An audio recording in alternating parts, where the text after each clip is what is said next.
네, 하나님 말씀 일어나서 같이 받들어 읽도록 하겠습니다. 요한복음 6장 38절 말씀입니다. 요한복음 6장 38절 말씀 한 구절이기 때문에 우리 같이 두 번에 걸쳐서 묵상하면서 읽도록 하겠습니다. 시작. 내가 하늘에서 내려온 것은 내 뜻을 행하려 함이 아니요 나를 보내신 이의 뜻을 행하려 함이라. 내가 하늘에서 내려온 것은 내 뜻을 행하려 함이 아니요 나를 보내신 이의 뜻을 행하려 함이라. 아멘.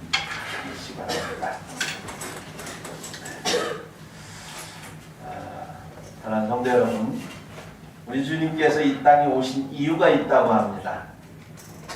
이 땅에 아무나 아무 생각 없이 하나님 보낸 것이 아니라 어쩌면 예수님께서 이 땅에 오신 그 목적대로, 그 이유대로 모든 사람은 이 땅에 하나님이 나름대로의 목적을 가지고 우리를 보내셨음을 믿습니다.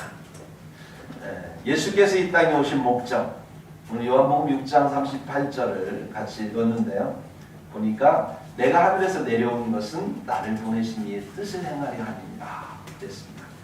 그 말씀 뒤에 보니까 하나님 아버지의 뜻이 무엇일까라고 하는 부분을 39절 40절에 이렇게 말씀합니다. 아버지의 뜻은 뭐냐면 마지막 날 다시 살리는 것이랍니다. 우리를 마지막 날 다시 살리셔서 영생을 얻게 하시기 위한 것, 그것이 바로 아버지의 뜻이다. 이렇게 지금 말씀하세요. 그러니까 우리를 마지막 날에 다시 살리셔서 영생을 이루게 하기 위해서 주님이 우리에게 이 땅을 사는 동안 하시고자 하는 하나님의 뜻이 있습니다. 그게 뭐냐면 창세기 1장 26절입니다. 우리 하나님께서 말씀을 주시면서 시작하신 말씀, 창세기 1장 26절에 주님은 우리의 형상대로 우리의 모양대로 우리가 사람을 만들자 이렇게 말씀을 하시면서 말씀을 시작합니다. 그래서 우리를 창조한 목적은 하나님의 형상, 하나님의 모양대로 짓는 거예요. 그래서 우리를 다시 살리셔서 영생에 이르도록 영원한 하나님 나라에 우리를 하나님의 형상을 닮은 우리를 들이시는 것, 이게 아버지의 뜻이다라고 하는 것을 주님 말씀하고 있습니다. 그 뜻을 이루기 위해서 주님이 이 땅 가운데서 하신 일이 있어요. 꼭 하셔야 될 일이고 또 하신 일이 있습니다. 그게 뭐냐면 예수께서 십자가에 달리신 일입니다. 예수님이 십자가에 달리셔야 될 이유가 있는데 그 중에 한 가지가 뭐냐면 바로 마귀의 일을 멸하러 오셨다는 겁니다. 요한 1서 3장 8절에 보면 하나님의 아들이 나타나신 것은 마귀의 일을 멸하려 하심이라 그랬습니다. 그러니까 마귀의 일을 멸하러 주님이 오셨는데 그러려면 해야 될 일이 십자가를 지는 일이래요. 왜 그럴까? 여러분 마귀의 일이 뭘까요? 마귀의 일. 마귀의 일은 뭐냐면 하나님의 실존을 무너뜨리는 거예요. 하나님의 실존은 거룩입니다. 하나님의 실존은 거룩인데 그 거룩은 공의와 은혜로 되어 있어요. 사랑으로 되어 있습니다. 이사야 14장 12절에서 14절에 보면 이런 내용이 나옵니다. 너 아침의 아들 계명성이여 하면서 시작하는데 여기서 계명성은 사탄을 의미합니다. 사탄 마귀를 의미하는데 그 사탄 마귀가 어찌 그리 하늘에서 떨어졌으며 너 열국을 엎은 자여 어찌 그리 땅에 찍혔는고 탄식하세요. 그러면서 하시는 말씀이 내가 내 마음이 이르기를 내가 하늘에 올라 하나님의 뭇별 위에 내 자리를 높이리라. 모든 천사들 하나님의 뭇별, 별이라고 하는 천사들 말하는데요. 그 천사들 위에 자기를 높이겠다고 말하면서 그 사탄이 하는 말이 내가 북극 지표의 산 위에 앉으리라. 하나님의 회의가 있어요. 천상 회의에 그 중앙에 앉으겠다는 거예요. 그 자리는 바로 하나님이 계신 곳입니다. 가장 높은 구름에 올라 지극히 높으신 이와 같아지리라. 지극히 높으신 이는 하나님이시죠. 그분과 같아지리라. 이렇게 마음에 계명성, 사탄이 마음을 품었다라고 하는 거예요. 에스겔 28장 16절 17절에도 보면 너 지키는 구루바 하시면서 하시는 말씀이 그러므로 내가 너를 더럽게 여긴대요. 그래서 하나님의 산에서 쫓아냈고 불타는 돌들 사이에서 멸하였도다. 그들을 더럽게 여기는 이유가 뭐냐면 내가 아름다움으로 마음이 교만하였으며 내가 영화로움으로 내 지혜를 더럽혔습니다. 이렇게 주님 말씀하세요. 그러니까 그 사탄이 교만해지는 것, 이걸 하나님은 더럽게 여기시는 거예요. 그러니까 사탄이 이 천국에서 하나님이 계신 곳에서 쫓겨난 이유가 교만 때문에 쫓겨난 겁니다. 우리가 참 생각해 보면 하나님은 그 교만을 더럽게 여기고 쫓아냈는데 우리의 입장에서 한번 생각해 봐요. 교만하다는 이유로 지옥 가는 겁니다.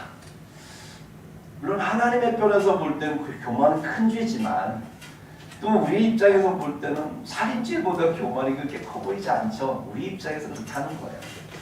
제가 왜 이런 말씀 드리냐면 사탄이 하나님께 잠깐 그렇게 마음으로 그런 대접을 하고 교만을 했다고 해서 너 그랬으니까 쫓아내 하면서 하나님 나라에서 쫓겨났다는 것은 이 모든 것을 포기하게 만들고 그 모든 것을 다 내려놓게 만든 억울한 일이죠.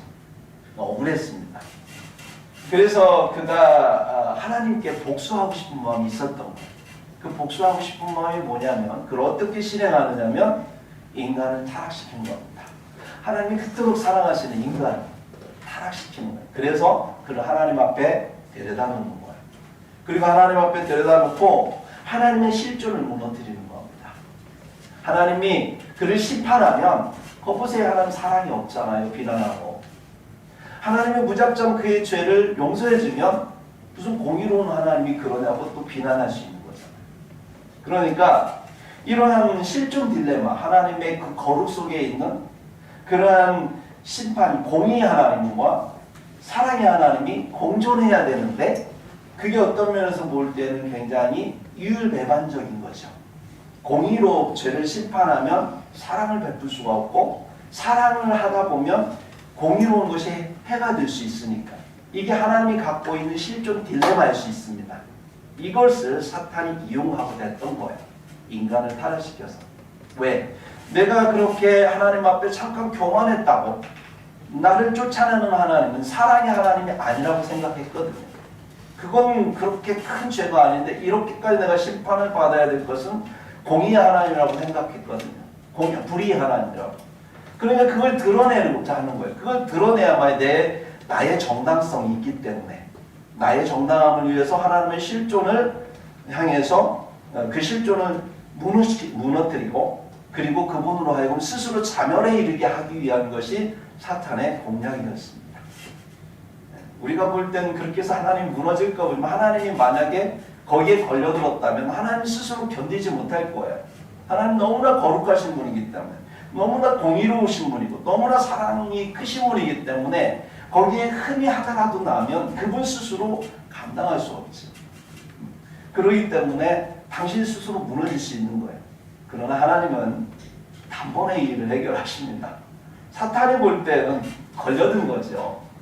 마치 예수님께 나와서 이 세금을 내야 됩니까? 안 내야 됩니까? 세금을 내라 그러면 민족의 배반자가 되는 거고 내지 마라 그러면 로마의 배반자가 되는 예수는 걸렸다. 이제 죽었다. 우리가 이겼다. 마치 사람들이 그렇게 예수님을 시험했듯이 사탄도 이 하나님 앞에 사람, 죄인들을 앞에 놓고 그리고 그렇게 양쪽으로 시험을 걸었던 건데 하나님이 이것을 단번에 해결하십니다. 어떻게 해요? 하나님의 아들을 이 땅에 보내셔서 죽게 하시죠. 인간 예수의 죽음은 하나님의 공의를 입증하는 것입니다. 그렇죠? 인간 죄인이니까요. 모든 죄를 하나님은 심판하셔야 되니까 공의를 입증하는 겁니다. 그런데 하나님의 아들로서 오신 인간, 그 죄 없는 그분의 죽으심은 인간을 대신해서 그 대신 죽으시는 것이기 때문에 하나님의 사랑을 입증하는 사건이죠. 주님의 십자가, 예수님의 십자가는 그렇게 하나님의 사랑과 공의를 한꺼번에 드러내는 그야말로 기가 막힌 하나님의 지혜가 할 수 없습니다. 그러므로 이 마귀는요, 이걸 상상할 수 없었던 겁니다. 왜냐하면 그는 한 번도 그렇게 하나님 앞에서 그런 하나님의 놀라운 사랑을 경험해 본 적이 없거든요. 마치 탕자의 이야기 아시죠? 마다들이 그 아버지의 사랑을 모르는 거예요. 둘째는 나갔다 오면서 정말로 나 같은 죄인을 그냥 받아들이는 그 아버지께 너무 감사해서 그 사랑을 아는데, 내 아버지 집에서 살았던 이 첫알은 모르는 거야. 아버지의 사랑이 얼마나 큰지. 아버지가 알려줘도 몰라요. 이게 다 네 것이라고 얘기하는데도 인정을 못하죠. 한 번도 그렇게 깊이 마음을 경험해 본 적이 없으니까요. 사탄도 마찬가지예요. 천국에 지어진 그들은 그들을 위해서 주님이 당신의 아들을 통해서 십자가를 져본 적이 없잖아요. 그러니 설마 하나님이 인간을 위해서 당신 자신을 희생할 수 있을까? 믿을 수 없는 거예요. 그런데 하나님의 사랑에 대해서 의심했기 때문에 그 하나님이 불의하다는 걸 드러내서 자기의 정당성을 높이고자 그렇게 인간을 가지고 하나님을 시험하고자 했던 겁니다. 정말 상상할 수 없는 일을 하나님이 하신 거예요. 아멘? 네. 정말로 하나님의 그 깊은 사랑. 마귀는 그 하나님의 아들을 이 땅에 오실 거라는 걸 상상하지도 못했고 왔다고 해도 인정할 수 없었습니다. 그래서 예수님은 십자가에 못 박아요. 처음부터 예수님을 시험합니다. 예수님이 마귀 공생이 시작할 때부터 시험하잖아요. 네가 하나님의 아들이거든, 뛰어내리라 이러면서. 진짜 너 하나님의 아들이야? 뛰어내려봐. 내가 볼 때는 아닌데? 이런 얘기잖아요. 안 믿었어요. 진짜 하나님이 당신 아들 이 땅에 보내셨을까? No, 아닐 거야. 죽을 때까지도. 그래서 사람들을 통해서 십자가 예수를 못 박아요. 그리고 그 못 박힌 예수님을 향해서 사람들을 통해 입을 통해서 예수님을 조롱하면서 비난합니다. 그럼 시험합니다. 네가 하나님의 아들이거든 자기를 구원해봐라. 네가 하나님의 아들이거든 십자가에서 내려오라. 이렇게 얘기를 합니다. 진짜 너 하나님의 아들 맞아? 그럼 한번 해봐. 증명해봐. 이렇게 얘기를 하죠. 그럼에도 불구하고 예수님은 십자가에서 돌아가셨어요. 이유는 뭐냐? 하나님 아버지의 말씀의 뜻을 순종하기 위해서. 사탄의 말을 듣는 게 아니라 하나님의 말씀에 순종하기 위해서 죽으셨습니다. 죽으신 뿐만 아니라 그분은 부활하셨어요. 할렐루야. 네. 그러므로 인해서 당신이 하나님의 아들인 것을 몸소 보이셨던 거예요. 여러분, 이 주님의 십자가와 부활 사건이 사탄으로 하여금 이제는 하나님의 아들임을 인정하지 않을 수 없는 그런 상황에 놓이게 만듭니다. 당신은 하나님의 아들이셔도 맞습니다. 인정하는 순간 사탄은 어떻게 됩니까? 하나님의 아들을 죽인 살인자가 되는 거예요. 네. 그러니까 이제는 그 살인자의 어떤 말도 정당성을 잃어버리는 것이죠. 하나님의 아들을 죽이기 전까지는 그래도 나 정당합니다 라고 하나님 앞에 외칠 수 있었지만 하나님의 아들을 죽인 이후부터는 그 다음부터는 이제 그 어떤 말도 할 수 없는 거예요. 하나님 무리하십니다. 말할 수 없죠. 하나님 사랑이 없으세요. 말할 수 없습니다. 하나님 부당합니다. 말할 수 없어요. 하나님 이중에 보이셨으니까요. 그의 주장은 하나님의 실체가 아니라는 거죠. 하나님에 대해서 왜곡된 시각으로 보고 있었고 그거에 대해서 자기가 오해했던 것들을 하나님 앞에서 확인시키는 순간이었기 때문에 그는 이제 하나님 앞에 오롯이 심판을 받아야 될 그러한 존재로 낙인 찍어진 그 사건이 바로 예수님의 십자가와 부활 사건입니다. 놀랍지 않으십니까? 마치 십자가는 마귀가 승리한 것 같았지만 결과적으로 볼 때는 하나님의 승리였습니다. 네. 하나님의 지혜는 마귀의 그러한 지혜보다 훨씬 월등히 높았고 또 어떤 마귀도 하나님의 그러한 지혜를 넘볼 수 없을 만큼 하나님은 놀라운 일을 하셨습니다. 예수님이 이 땅에 오신 그러한 첫 번째 목적이 바로 마귀의 일을 멸하는 것이었습니다. 할렐루야. 네. 주님이 마귀의 일을 멸하기 위해서 하신 또 과거에 준비하여 오신 일이 있어요. 구약시대에 수많은 제사를 통해서 주님은 이 땅에 마귀의 일을 멸하시기 위한 준비를 하셨습니다. 수많은 염소와 송아지, 양들을 죽이고 그 피로 말미암아 하나님께 제사를 드리게 함으로써 하나님의 공의와 하나님의 사랑을 인간들로 하여금 기억하도록 했다라고 하는 거예요. 그 피가 인간을 구속할 수는 없지만 기억하게 하는 거죠. 그리고 2000년 전에 드디어 예수님은 이 땅에 오셨습니다. 하나님의 어린 양으로 오셨어요. 제물로 오셨습니다. 그리고 그는 오셔서 십자가에 피를 흘리시고 스스로 제사를 드림으로 말미암아 하늘의 제사를 드리는 대제사장이 되셨습니다. 히브리서 9장 12절에 보면 염소와 송아지의 피로 아니하고 오직 자기의 피로 영원한 속죄를 이루사 단번에 성소에 들어가셨느니라 이렇게 말씀합니다. 자기의 피로 영원한 속죄를 이루사 단번에 성소에 들어가는 이들은 제사장만 들어갑니다. 아무나 들어갈 수 없습니다. 레위인도 못 들어갑니다. 성소는 제사장, 지성소는 대제사장이 들어가는 거예요. 그 주님께서는 당신의 피를 가지고 성소에 들어가셨습니다. 하나님의 집에, 하늘에 있는. 그리고 히브리서 9장 24, 26절에 보면 그리스도께서는 바로 그 하늘에 들어가사 그 하늘, 하나님이 계신 성소에 들어가셔서 이제 우리를 위하여 하나님 앞에 나타나시고 이제 자기를 단번에 제물로 드려 죄를 없애하시려고 세상 끝에 나타나셨느니라 이렇게 말씀합니다.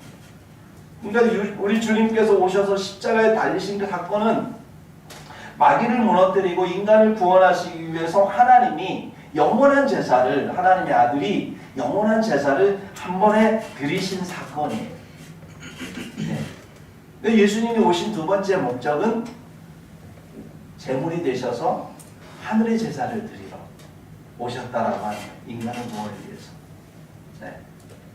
그리고 그 피를 흘리신 걸로 주님이 하신 일이 있습니다. 히브리서 10장 22절에 보니까 우리의 마음에 뿌림을 받아 악한 양심으로부터 벗어나고 그랬어요. 성령께서 우리의 마음에 그리스도의 피를 뿌리십니다. 우리가 회개하고 하나님 앞에 나오면 성령께서 영적으로 행하신 일이 우리의 마음에 그리스도의 피를 뿌림으로 우리의 죄를 씻어주세요. 우리 가운데 죄로 인하여서 갖고 있는 죄책감, 수치심, 불안감, 두려움 이 모든 것들을 그리스도의 피로 말미암아 다 날려버리는 거예요. 네. 그래서 그리스도의 피는 위대합니다. 교회는 위대합니다. 할렐루야. 예.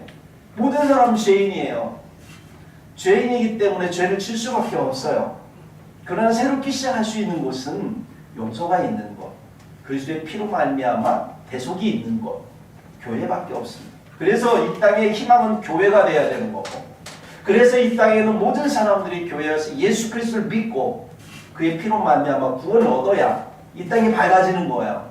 안 그러면 이 땅이 어두워지고요, 욕심에 탐욕에 들끓어서 다른 사람들 서로 죽이는 세상이 될 수밖에 없습니다. 그래서 교회가 이 땅에 다시 부흥해야 되고 많은 사람들에게 예수의 피가 뿌려질 수 있도록 우리는 기도하고 권면해야 될 것입니다. 예수 그리스도의 피의 그 뿌림은, 피 뿌림은 어떠한 또 능력이 있냐면 우리에게 피 뿌림이 됐을 때 우리 마음 가운데는 정욕. 그러니까 사탄은요 우리를 넘어뜨릴 때 우리의 정욕을 충동질합니다. 음란한 마음, 패역한 마음을 일으킵니다. 그래서 우리로 하여금 거기에 넘어지게 하죠. 이러한 것들이 일어날 때 예수 그리스도의 이름을 부르면 우리 안에 하나님의 거룩이 이루어집니다. 그 모든 마음이 사라져요. 네. 그래서 정욕을 충동질하는 마귀의 권세로부터 우리를 자유케 하는 게 그리스도의 피입니다. 또 마귀가 주는 각종 질병이 있고요. 또 죽음에 대한 공포가 있어요. 이것들로부터 벗어나게 하는 것도 바로 그리스도의 피다라고 하는 거예요. 마귀는 예수의 피를 보면 자신이 살인자임을 깨달을 수밖에 없습니다. 하나님의 심판이 두려울 수밖에 없습니다. 그분의 이름, 그분의 피가 있는 곳에는 가까이 올 수 없습니다. 그렇기 때문에 그 피를 다시 한번 범하게 되면 그는 더 하나님 앞에 심판에 이를 수밖에 없기 때문에 그 피가 있는 곳에는 갈 수가 없는 거예요. 예수의 이름은 마귀의 그 권세, 마귀가 가지고 있는 지배권, 마귀가 가지고 있는 우리에 대한 죄인에 대한 소유권, 그 모든 것들을 짓밟아버리고 뺏어버렸습니다. 그래서 예수의 이름은 우리의 승리의 이름이 된 것입니다. 할렐루야. 예수 이름을 부르기만 하면 우리에게서 마귀가 떠나가게 되어 있습니다. 죄로부터 죽음으로부터 우리는 예수 이름으로 해방되었습니다. 우리 옆에 분하고 인사합시다. 우리는 예수 이름으로 해방되었습니다. 예수 이름으로 해방되었습니다. 예수 이름으로 해방되었습니다. 그게 구원입니다. 네. 그래서 하나님의 아들이 이 땅에 오신 이유 세 번째, 우리의 구원을 위해서 오셨던 거예요. 네. 요한복음 10장 10절에 보니까 내가 온 것은 양으로 생명을 얻게 하고 더 풍성히 얻게 하려 하십니다. 우리에게 생명을 주시기 위해, 구원을 주시기 위해 우리 주님이 이 땅에 오셨어요. 근데 그 구원을 주시기 위해서 주님은 오셨는데 아무 대가 없이 그 은혜를 우리에게 주셨습니다. 그리고 우리를 의롭다 하셨습니다. 로마서 3장 24절에 보니까 그리스도 예수 안에 있는 성령으로 말미암아 하나님의 은혜로 값없이 의롭다 하심을 얻은 자 되었느니라 이렇게 말씀합니다. 왜 하나님은 우리에게 전적으로 하나님의 은혜로 구원을 허락하셨을까? 하나님의 뜻이 있어요. 아까 말씀드렸던 것처럼 창세기 1장 26절 하나님의 창조 목적, 우리의 형상대로, 우리의 모양대로 우리가 사람을 만들자. 하나님의 뜻, 우리의 형상, 하나님의 형상 안에 있는 은혜의 형상을 이루기 위해서 우리는 은혜를 경험해야 됩니다. 우리는 은혜를 경험하지 않으면 은혜를 모르는 사람들입니다. 은혜를 경험한 사람만이 은혜가 뭔지 알고 깨달을 수 있고요. 은혜를 받아본 사람만이 은혜를 베풀 수 있습니다. 어떻게 아무런 대가 없이 은혜를 베풀 수 있느냐고 사람들은 놀랍니다. 가끔 그리스도인들 중에 선행하는 분들이 있죠. 아무 대가도 바라지 않고 평생 얻은 돈을 누군가에게 주는 사람들이 있어요. 사람들이 이해가 안 갑니다. 저 돈이 있으면 얼마나 행복할 텐데, 이것도 하고 저것도 할 텐데 평생 벌어서 왜 남을 위해서? 왜? 이렇게 생각하는 분들이 있어요. 은혜를 받아보지 못했기 때문에. 저는 교회를 세우면서 많은 경험들을 합니다. 정말 은혜가 아니면 살아갈 수 없습니다. 하나님께서 사람들을 통해서 얼마나 은혜를 베푸신지 몰라요. 정말로 작은 교회 세워지기까지 수많은 사람들의 피와 땀이 담긴 헌금을 통해서 또 그들의 수고를 통해서 여기까지 교회가 세워졌습니다. 지금도 삶이 되는 교회가 지금 존재하는 이유는 여러분이 내는 하나님 앞에 드리는 헌금도 있지만 사실은 이름 없이 이곳에 헌금하는 수많은 그런 교회와 성도들이 있습니다.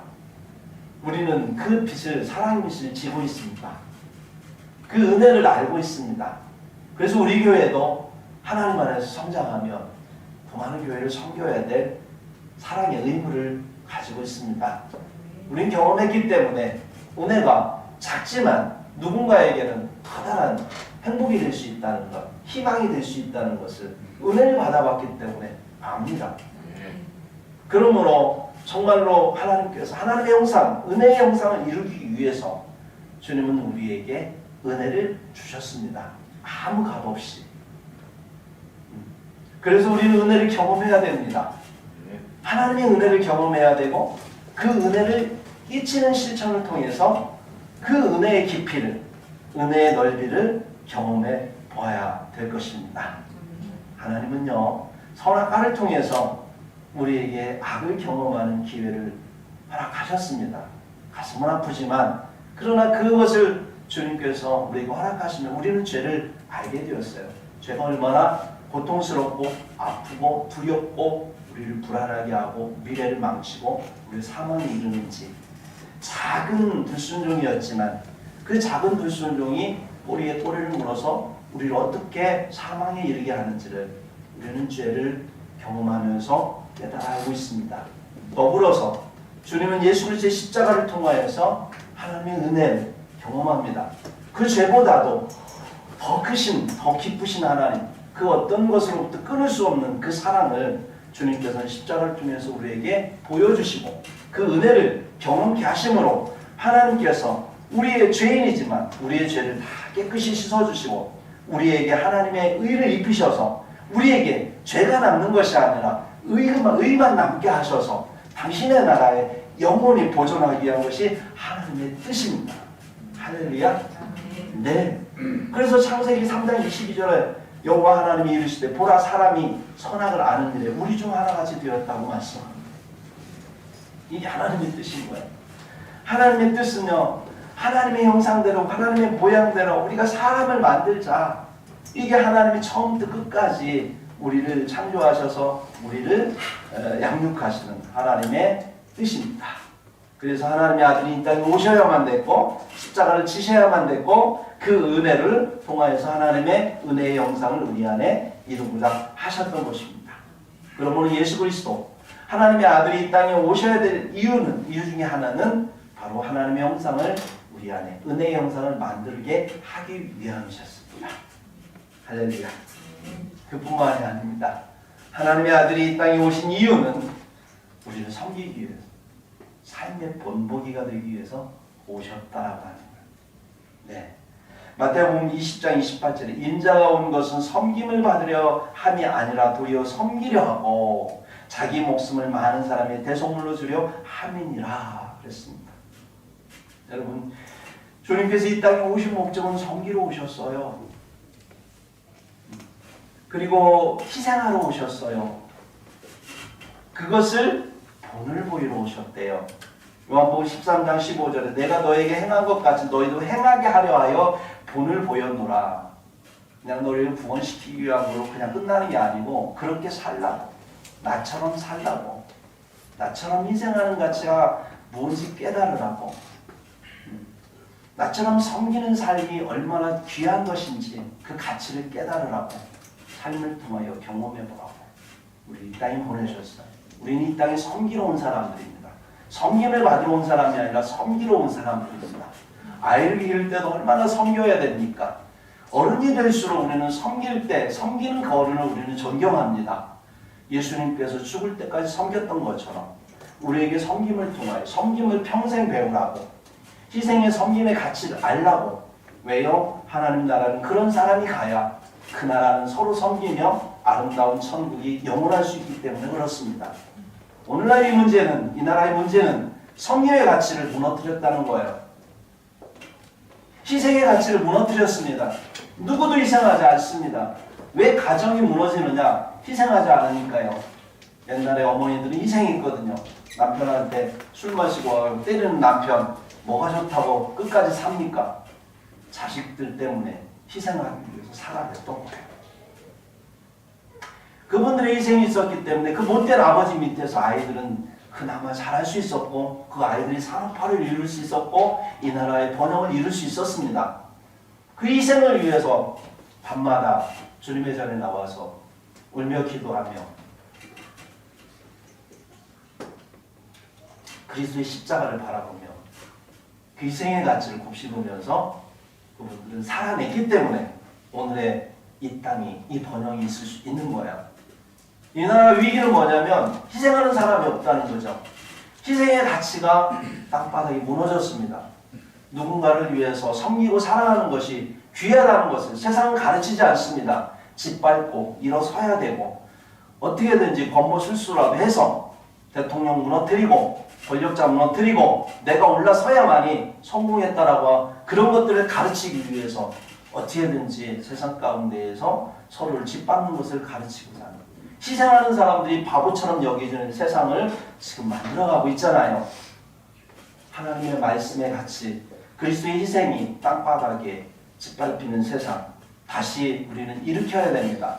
예수 그리스도의 희생이 있었기 때문에 우리는 구원받을 수 있는 거예요. 예수 그리스도의 섬김이 있었기 때문에 우리는 이렇게 이 땅을 살아갈 수 있는 거예요. 우리는 그 사랑과 그 은혜를 경험했고 희생의 가치 또 그 섬김의 가치 알기 때문에 우리는 세상에 나가서 그러한 삶을 살아낼 수 있는 겁니다. 사랑하는 성도 여러분, 예수님은요 그 희생을 우리에게 가르치기 위해서 스승이신데도 불구하고 제자의 발에 씻겨주셨습니다. 섬김의 분을 보이셨죠. 힘든 삶을 사셨습니다. 억울한 죽음을 당하는 순간까지도 당신을 배반하는 인간들을 저주하지 않는 삶을 살았습니다. 죄 없는 당신을 십자가의 죽음에 내어주는 그 하나님을 원망하지 않았습니다. 왜 그러냐면 그분은 인간을 사랑하셨거든요.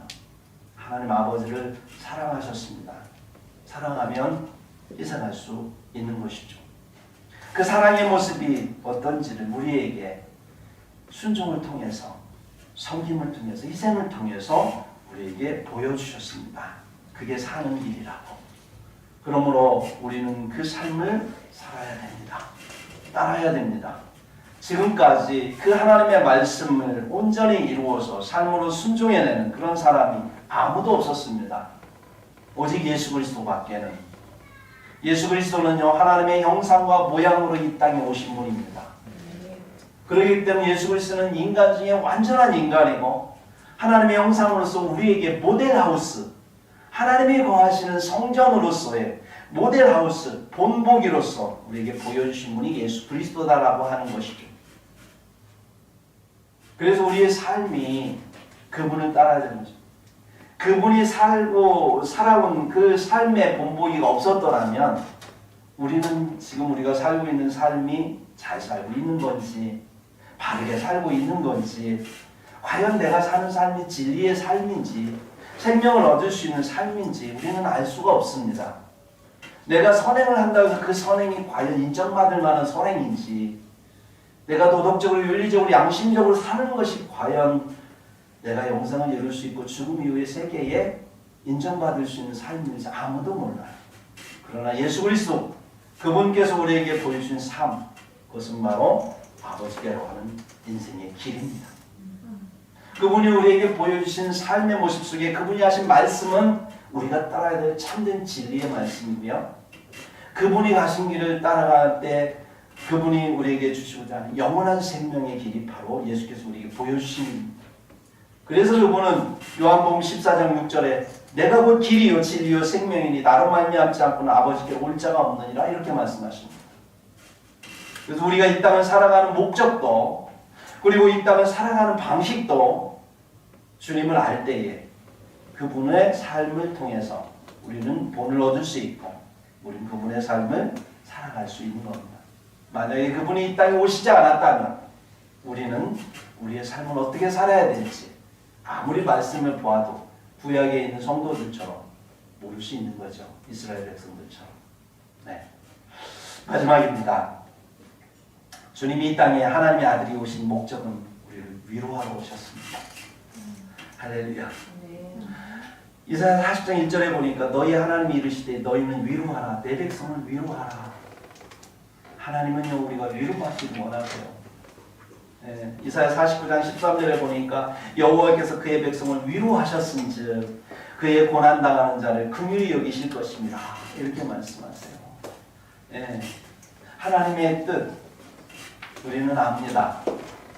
지금까지 설명한 것처럼 우리가 죄를 경험하고 하나님의 은혜를 경험하면서 하나님 은혜 가운데 그 모든 것들이 하나님의 형상을 이루고 그래서 우리를 영원한 하나님의 나라에 의로운 하나님의 제사장으로 살아가게 하기 위해서 우리를 이 땅에 허락하셨다. 그 과정이 쉽지만 않다는 거예요. 문제는. 그렇죠? 쉽지만 않아요.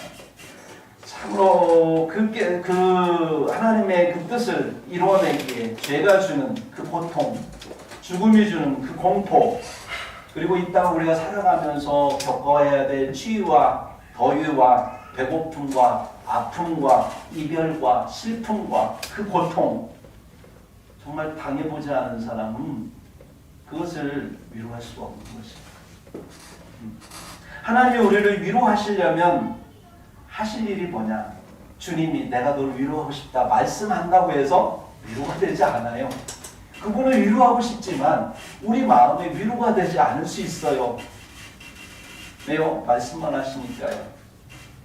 진짜 우리가 위로받기 위해서는 그 위로하시는 분, 위로하시는 자 안에서 내 모습을 발견할 때, 여러분, 내가 고통을 당할 때에 정말 어려운 사람들, 내가 정말 가난 중에 내가 실패하고 있을 때에, 정말 힘들 때에 어떤 사람이 위로할 때 우리는 위로가 되냐면 삼성 이건희 회장 같은 분이 와, 내가 네 마음 알아. 위로가 됩니까? 물론 이건희 회장이라고 해서 그분 돌아가셨군요. 이재용이죠.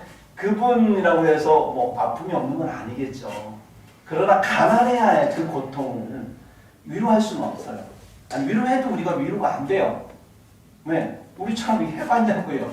태어날 때부터 재벌의 아들이었는데요. 근데 그분이 만약에 재벌의 아들로 태어났어도 고통을 당해봐요. 우리처럼 가난해졌다가 정말 인생의 롤러코스터를 타가지고 그렇게 됐다고 쳤을 때 우리는 그분의 스토리를 알면 그분이 와서 우리를 위로해주면 어떻게 될까요? 위로가 되죠. 희망이 됩니다. 나도 그럴 수 있겠구나. 저렇게 바닥에 내려갔는데 나처럼 저런 상황 속에서 어떻게 저 사람 올라갈 수 있을까? 아, 나도 할 수 있겠구나. 위로가 되죠. 그분 안에서 내 모습을 발견했기 때문에. 마찬가지예요. 하나님이 우리에게 위로가 되려면 하나님 안에서 우리의 모습이 발견되어야 돼요.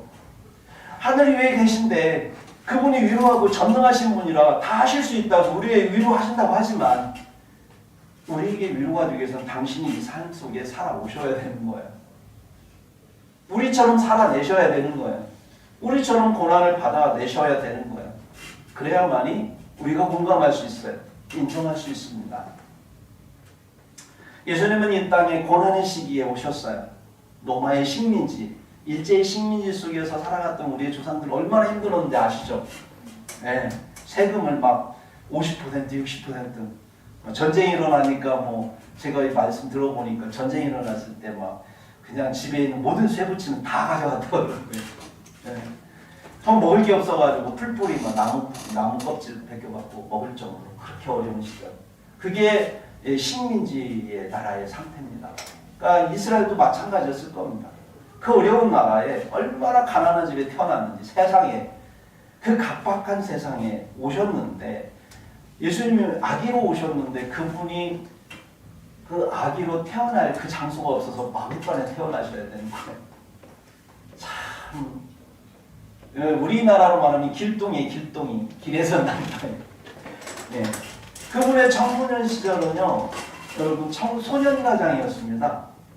요셉이 일찍 돌아가셨어요. 아버지가 동생들, 어머니를 모셔야 되는.